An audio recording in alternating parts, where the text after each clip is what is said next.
बिस्मिल्लाहिर्रहमानिर्रहीम। अस्सलाम वालेकुम दोस्तों, उम्मीद करता हूँ आप बिल्कुल ठीक ठाक होंगे। दोस्तों आज है 30 जनवरी सन 2025 और दिन है जुमेरात का।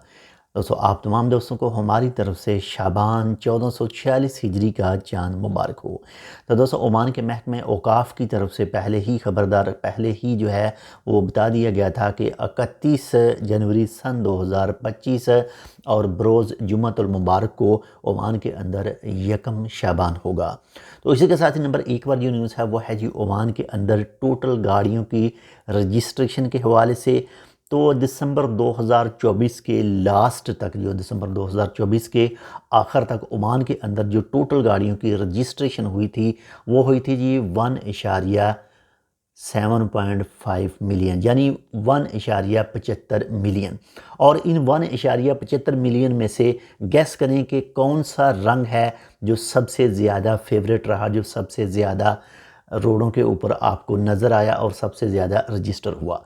तो वो है जी मोस्ट वांटेड कलर, जो सबको पसंद आता है ज़्यादा, वो है जी वाइट कलर। और इसी के साथ ही नंबर 2 पर रहा वो है जी सिल्वर कलर। और सिर्फ जो वाइट कलर की गाड़ियां हैं वो ओमान के अंदर 745,000 यानी 7,45,000 गाड़ियां जो हैं वो सिर्फ वाइट कलर की रजिस्टर हुई हैं। और सिल्वर कलर की अगर बात करें तो 2,26,000 जो गाड़ियां हैं वो सिल्वर कलर की रजिस्टर हुई थी। इसी के साथ नंबर 2 पर जो न्यूज़ है वो है जी ओमान के मुहतरम सुल्तान हैतम बिन तारिक साहब की तरफ से, जो अमेरिका में एक प्लान क्रैश के हवाले से एक हादसा पेश आया। इसी के हवाले से डोनाल्ड ट्रंप के साथ उनकी एक जो ताज़ियत की उनकी तरफ से जो है वह ताज़ियत की गई। और इसके बाद नंबर 3 पर जो न्यूज़ है वो है जी एक आदमी जो स्वीडन के अंदर 2023 में उसने कुरान पाक की बेहुरमती की थी और जितने भी इस्लामी ममालिक हैं उन सब के दिलों को आग लगी थी।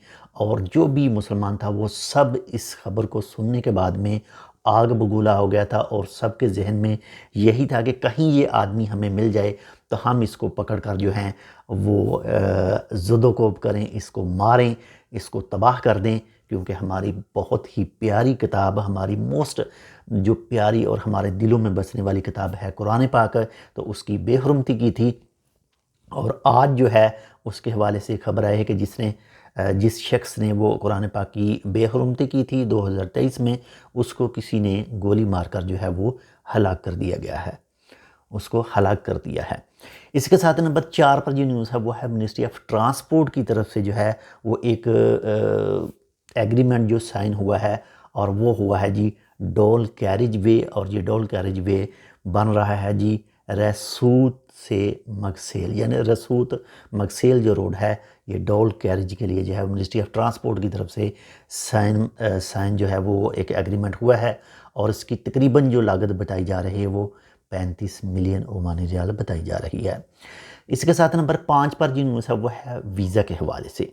वैसे कोई भी अपडेट वगैरह डेली बेसिस पर कोई अपडेट नहीं आती, लेकिन जो वीडियोस के ऊपर कमेंट आते हैं उस बेस पर हम आपके साथ जो वीडियो के अंदर वीज़ा के हवाले से एक छोटी सी बात करते हैं कि अभी तक कोई भी रॉयल ओमान पुलिस की तरफ से ऑफिशियल न्यूज़ उनके ऑफिशियल ट्विटर अकाउंट पर, उनके ऑफिशियल वेबसाइट पर अभी तक सामने नहीं आ सकी है कि पाकिस्तानियों के वीज़े जो हैं वो बैन हैं। बाकी आप उसको बैन ही समझे, लेकिन ऑफिशियल अभी तक नहीं आ सकी है। बाकी मज़ीद अगर कोई आएगी इंशाल्लाह वो भी आपके साथ शेयर करेंगे। अपना भी ख्याल रखिएगा, आपके साथ जो अटैच है उनका लाजमी ख्याल रखिएगा। और पता है आपको हमारे लिए आपने क्या करना है, इस चैनल टेक विद उर्दू को सब्सक्राइब करना है और इस वीडियो को अपने दोस्तों के साथ शेयर करना है। और आपके जो भी सोशल मीडिया के अकाउंट हैं उसमें भी इस वीडियो को और इस चैनल को जो है वो आपने शेयर कर देना है। मिलते हैं आपसे दूसरी अपडेट के साथ, तब तक के लिए अल्लाह हाफ़िज़।